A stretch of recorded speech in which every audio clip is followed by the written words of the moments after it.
आमचे मित्र प्राध्यापक बाळासाहेब पाटील जे कला विश्व महाविद्यालय सांगली येथे बरीच वर्ष अध्यापनाचं काम करतायत, प्राध्यापक आहेत. ते 31 मेला रिटायर्ड होत आहेत. वैयक्तिक पातळीवर खरं तर बाळासाहेब रिटायर होत आहेत हे मला आनंद होतोय, कारण बाळासाहेबांसारखं व्यासंगी व्यक्तिमत्व जे फक्त चित्रकारच नाही तर एक चांगले व्यासंगी लेखक आहेत, अभ्यासक आहेत.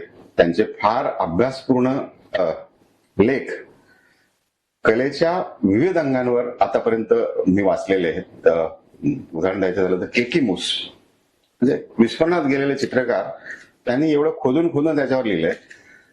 तर मी स्वतः एक 20 वर्ष मॅगझिन चालवतो, इंडियन कंटेम्पररी आर्ट जर्नल म्हणून. याच्यात बाळासाहेब अधूनमधून लिहितात. मला आनंद याच्यासाठी होतोय की बाळासाहेब आता पूर्णवेळ चित्रकार म्हणून काम करतील आणि पूर्णवेळ कला लेखक म्हणून काम करतील.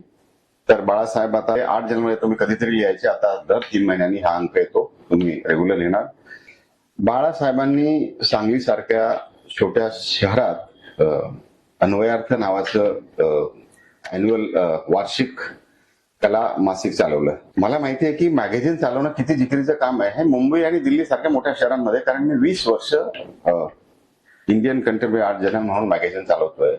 आणि त्यांनी ते काम सांगली सारख्या छोट्या शहरात राहून साध्य केलंय.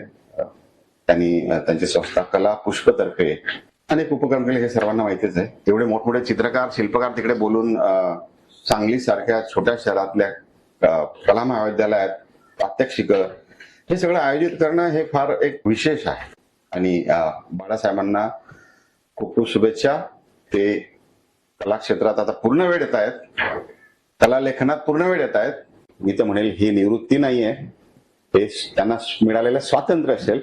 बाळासाहेबांना बॉम्बे आर्ट सोसायटीतर्फे, आमच्या सगळ्या कमिटीतर्फे देखील मी खूप खूप शुभेच्छा देतो. धन्यवाद.